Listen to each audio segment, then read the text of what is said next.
Yo, what's going on, everybody? Welcome back to Dirty Red Gaming. And if you're new to the channel, every Monday and every Thursday around 1 p.m. we do sneaker and tech reviews. And if you can tell by the title of today's video, we got another review for y'all, man. In today's video, we're going to be taking a look at College Football 25. And in this video, I'm going to be giving y'all my thoughts, my 10 thoughts, and what you should be expecting if you're going to be picking up the game on tomorrow, July 19th. For me, this is just kind of be like what I think of the game as of right now. The first 3 days since I got in it, Monday being able to play the early access up until Thursday, and I just want to share my 10 thoughts with y'all and what y'all should be expecting when you pick up the game tomorrow. So I don't want to hold y'all up, man. Let's go ahead and get to the video.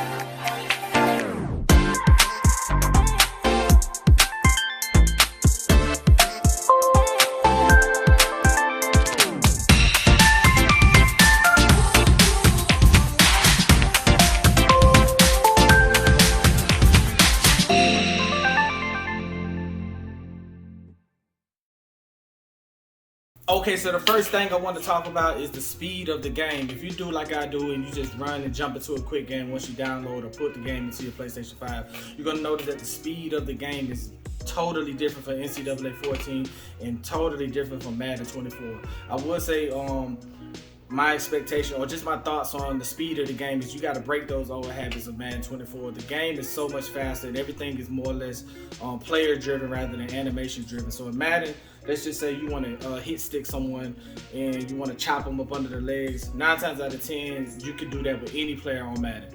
College 25, you're not going to be able to do that. Most of these players are badge driven, meaning if you got a cornerback coming up to hit a running back, chances are he's not going to bring that running back down. So you want to make sure you latch onto him and tap the X button to bring him down. If not, he's going to break the tackle. The running back's going to run him over. He's going to jump over him. He's going to spin off him. But the thing about it is, the speed of the game is going to be so much faster than what you expect. You got to break those Madden habits of just hit sticking because everything is about the badges in this game. It kind of reminds me of 2K where certain players have certain badges and they do certain type of things, and if you got a guy that's a 78, he's not going to bring down a guy that's like an 85, 86. So that's the one thing I realized, that the speed of the game is just so much faster. It was kind of disappointing at first because the computer was just getting 15 yards of carry because I'm thinking I can just come up there and hit stick him. I can hit him at the legs and he's going to run hit him at the legs and he's just going to go down. No, hit at the legs, he's jumping over you.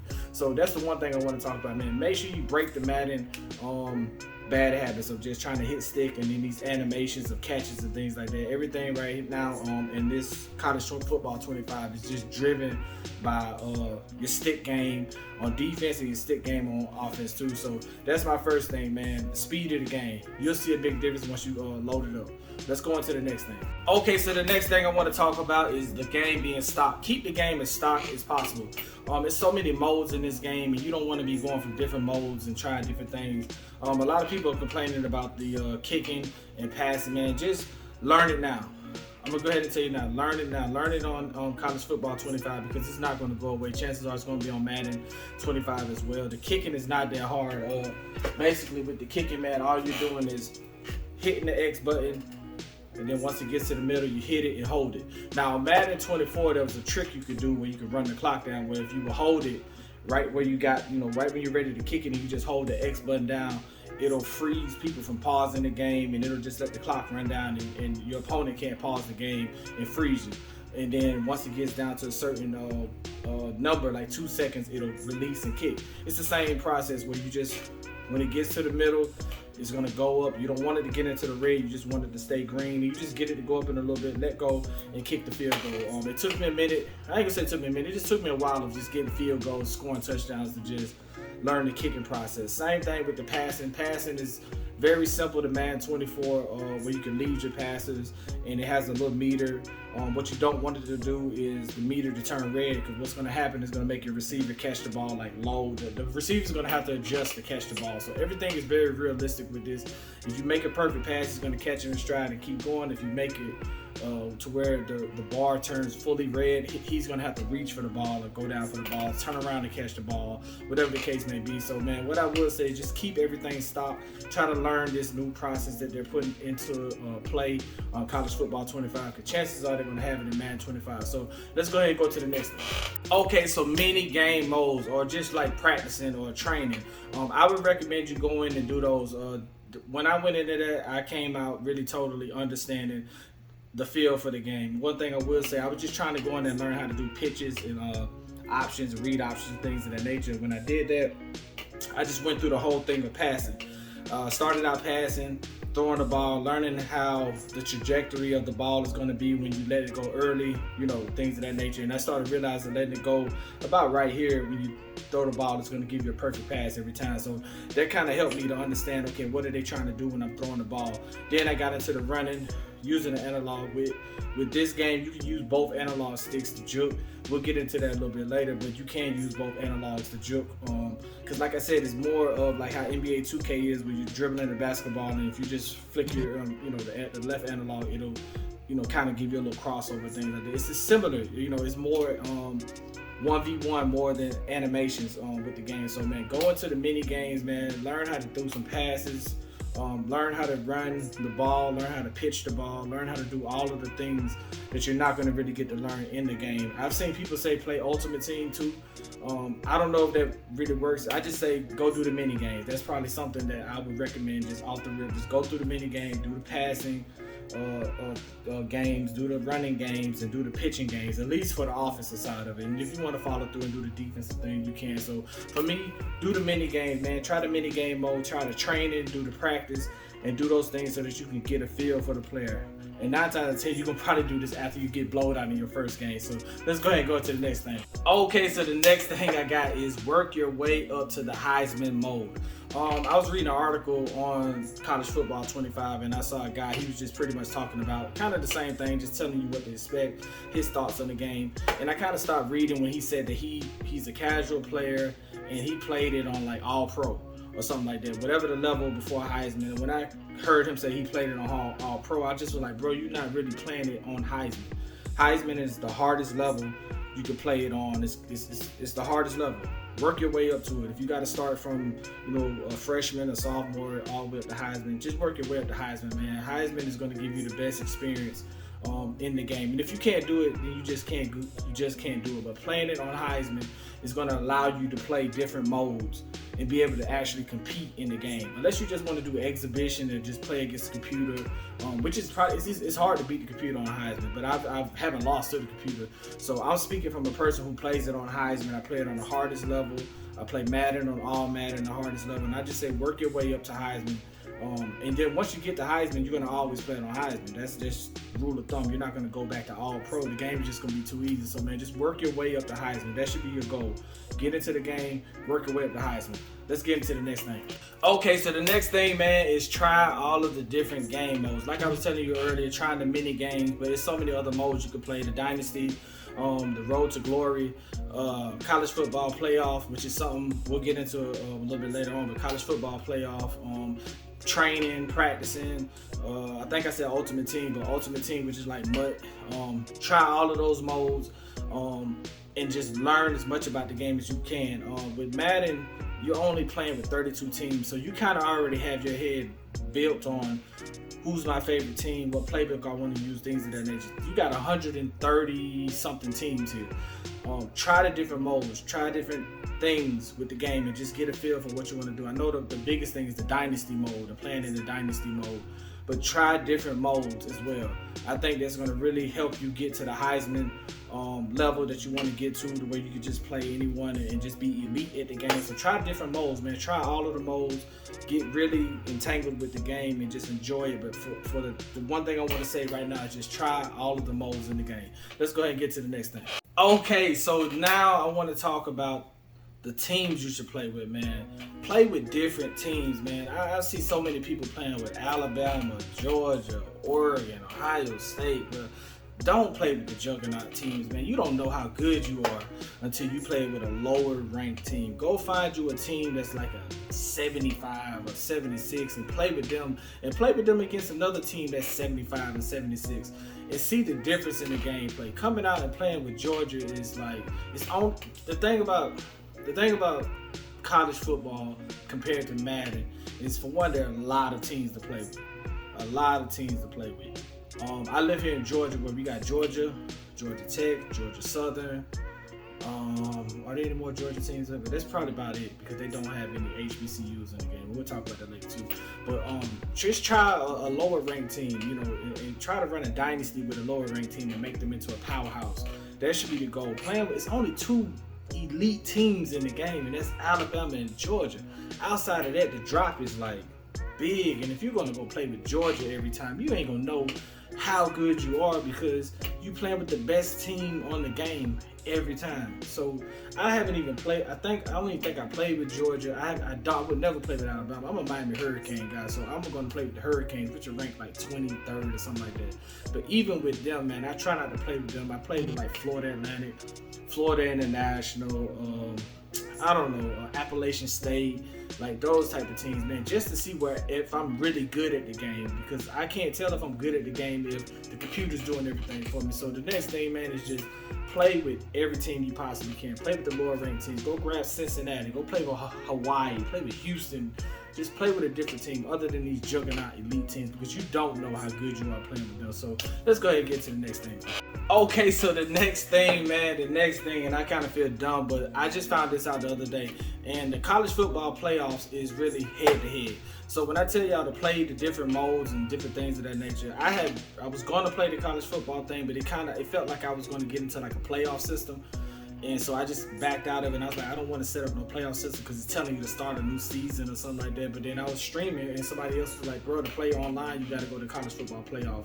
And that's how you play head-to-head.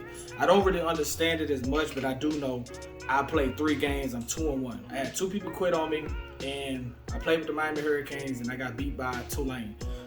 So somebody played with Tulane and beat the Miami Hurricanes, which is crazy, but he was a good player. But nonetheless, I will say, when you get into the college football playoff, whatever that is, the online head-to-head, you're not allowed to pick your playbooks, and you're not allowed to pick your defense. So when I tell you you need to learn a specific team and play with several different teams, I mean it, because you can't go in there and change your playbook. You can't play with a custom playbook. I don't even know what level I was playing on. I don't know if I was playing on Heisman or the level below it, but if you want to play online, man, the college football playoffs, that's how you play online. You play head-to-head. They let you select tiers. So let's say if you're a 2-tier team and you want to play a 1-tier team, which is like a Georgia, Alabama, like the elite team, you can play up.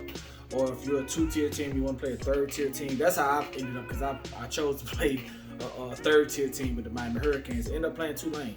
But I lost. It was real close. It was like 14-20 or something like that.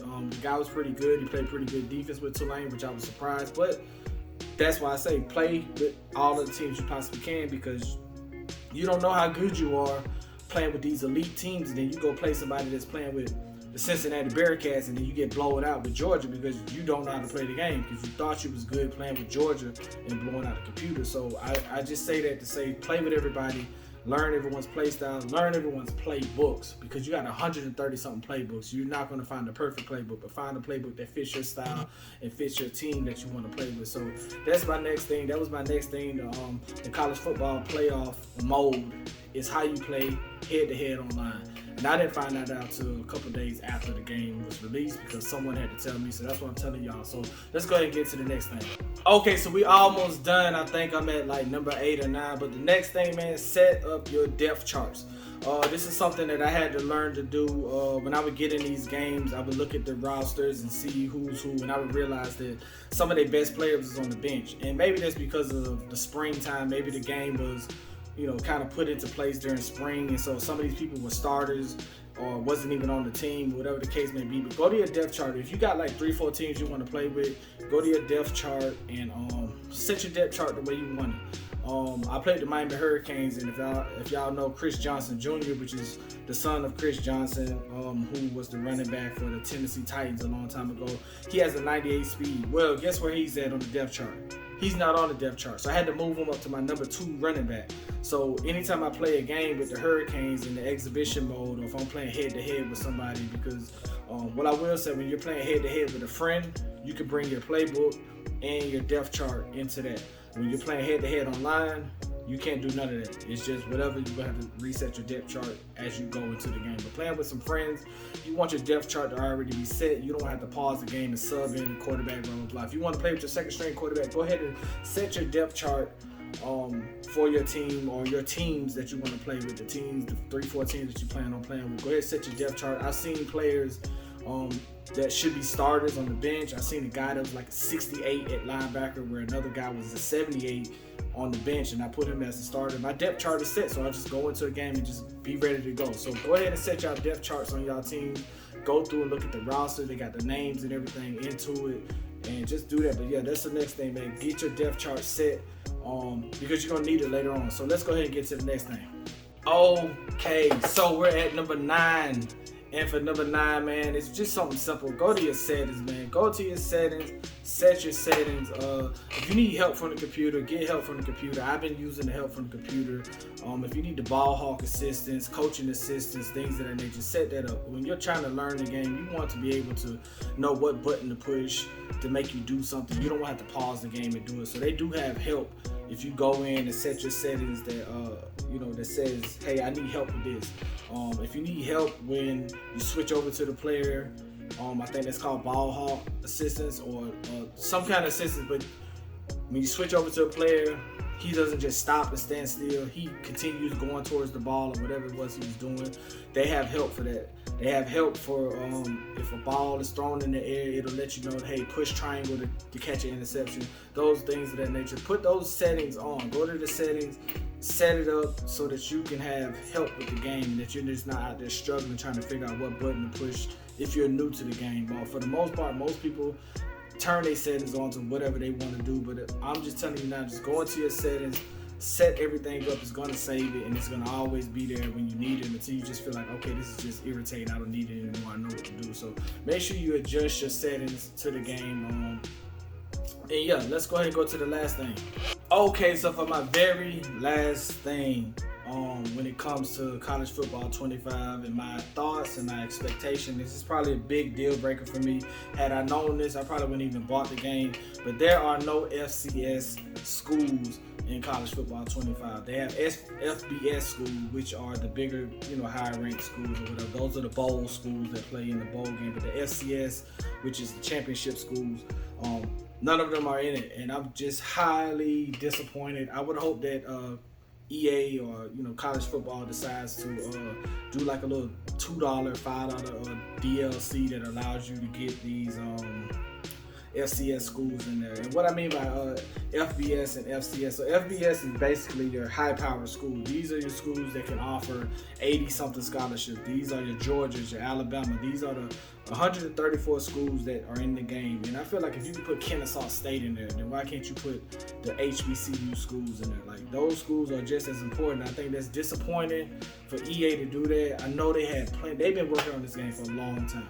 The amount of detail that's in this game, there's no reason that you can say that, okay, we couldn't get Bethune-Cookman in there, we couldn't get a Morehouse or Tennessee State or something like that. You could have put those extra, I think it's 134 FBS schools, it's 129 FCS schools, and I don't know why they don't have them in the game. But for me, if they don't have it in NCAA 26, I don't plan on buying it. I just think that's just a slap in the face to just college football in general, to just say we're going to leave out half of the schools. That's just like saying there's 32 football teams in Madden, but they decided they're only going to play 15 of them or whatever.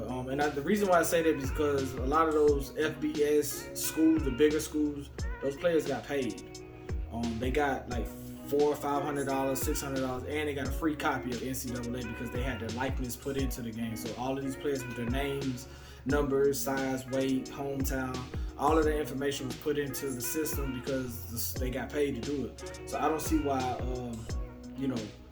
Jackson or, just some of these smaller schools, why y'all couldn't do that. They deserve it too. They deserve a copy of the game for free. They deserve to be in the game. They deserve to get the same notoriety as a Georgia and Alabama.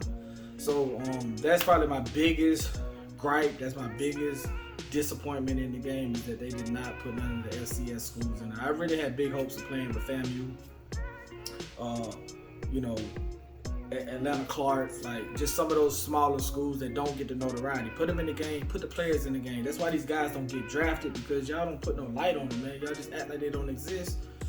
And then when they make it big in the NFL and they become Hall of Famers like Jerry Rice, then y'all want to act like, oh, he was the greatest since he was in college, and y'all didn't even shine the light on him, man. So that was probably my biggest gripe, is that they don't have no FCS colleges, and that's probably something that if you've already purchased the game, or if you're considering to buying it because you wanted to play with your alma mater or something like that, you want to play with NC State, I don't know, it's a deal breaker for me. I'm not even gonna lie. If it's not on College Football 26, I'm not gonna buy it. I'm not giving them $150 just to play with these high-powered schools, and y'all can't acknowledge these lower schools or these lower colleges or whatever. So nonetheless, man, that's all I got. Those are my 10 thoughts. If you're get ready to boot your game up and you caught my video, man, those are my 10 thoughts. If you made it this far, those are the things you should expect when you play college football, things to look into. So I want to appreciate y'all if y'all made it this far, man. I want to thank y'all for tuning in. Make sure to like, comment, and subscribe, and tune in for more NCAA 25 content. We'll be playing this game